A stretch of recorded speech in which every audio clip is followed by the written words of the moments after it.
Hello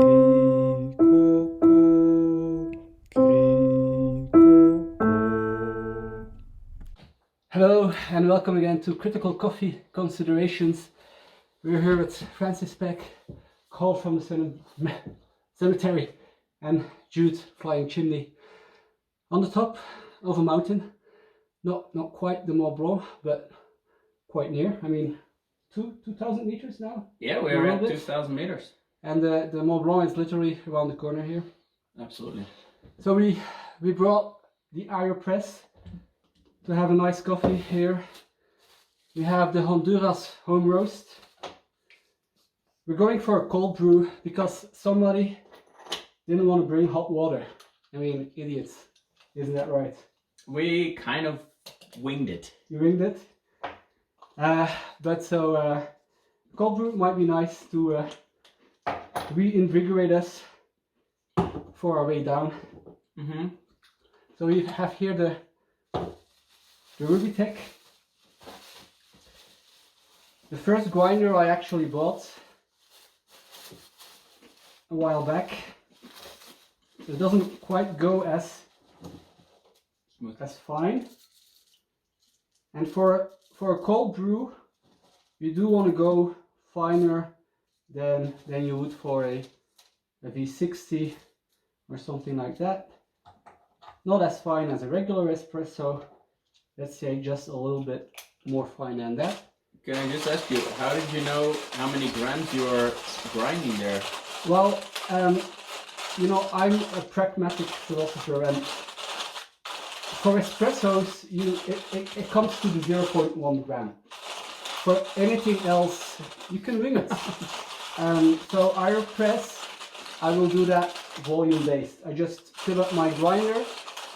Now I actually went as fine as possible. As we're doing a cold brew, I want to be able to extract as much as we can manage. So if either Jude or Carl wants to warm up, this is a great exercise. Yeah, I am happy to take over. You can take over. This way I can do the prep. So for a cold brew, you usually want to do the inverted method, as this way you can allow a little bit more time for the taste to come out of the grinds. After we'll be stirring it like this. As we're waiting for the coffee to let's say get ready, I have some clips from as you I think we're almost there. We are there, I think. We are there? Almost? Oh, well, but believe me, Jude, we'll have maybe 2 minutes of time also for it to brew. So now this is the fun part. Oh! Okay, that just came all over me. You don't want this happening when it's cold like this. Do you want to try this at home? You don't want to try this at home. And certainly not at hot temperatures. Only on top of the mountain. So now this is really... There is plenty of snow to cool down. Yeah, this is really filled to the top. Almost. I wouldn't waste all of our weather. And now completely, that's true. And then you start stirring. As we're waiting, I'll use this as a green screen. Probably not going to work that elegantly. To show you some clips of us coming on top of the mountain. We're here with It was great. Carl from the cemetery and Jude Flying Chimney, trying to reach a refugio in the Italian mountains to enjoy a little cold brew close to the Mont Blanc, as Carl is nicely. Mountain. Hi everybody. Hello. And we're almost out of energy. What is Isn't that true? How is the But experience we're past the point of no return. I was thinking I'm feeling quite orange today, so. This is actually a very interesting question. Hi everybody. See you on Great top. to see you You again. might really philosophize about this, because if you know, coffee actually prefers higher altitudes. Absolutely. What does that mean for the taste? We shall see. Almost reaching the plateau. How are you feeling, Kyle? actually feeling exhilarated. This is the Alpine weekend. Jude, everything okay? Okay. Yes. As a barista, you always have to do the extra mile and try to be as first on top of the summit so you can start preparing your coffee. Okay, let's see if I make it. So let's remove this improvised green screen. You always need to travel with a green screen. Did you know that, Jude? No, actually I didn't. I'm lying. You could also be traveling with a blue screen. But those are your two options. Okay, let's call it a day for this cold brew. Has any of you ever tasted a cold brew? I think I did at your ape type bar. I probably forced you. I think it was an experiment. Then you just turn it around and you start gently pressing. If you listen, you can enjoy this little waterfall.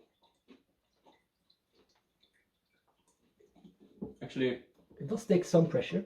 mm-hmm. That does indicate. Oh, and that's really when you're at the end, and sometimes you would actually have a little bit of crema. Well, a little bit of foam coming out of there. So, guys, we have our coffee. Great. We have the fabulous Corona time, so we should go from least risky person to most risky person. Should we try We should cups? actually use this as a cupping device. That's quite creative, Carl. Thank you. I'll go for this one.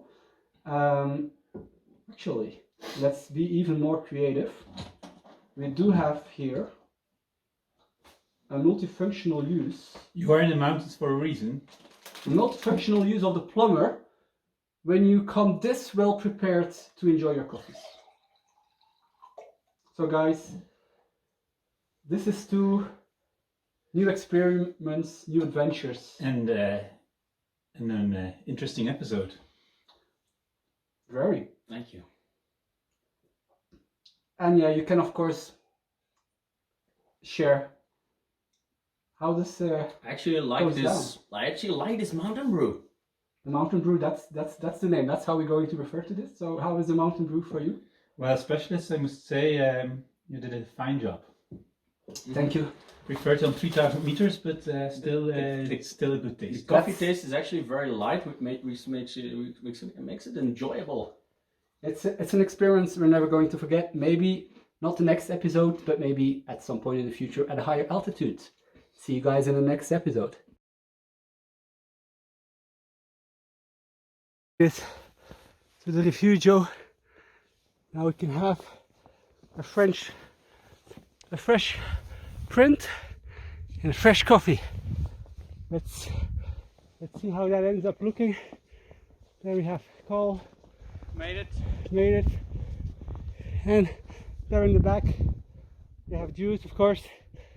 He does have to lift a few extra kilos because of his height. So I think that is perfectly reasonable.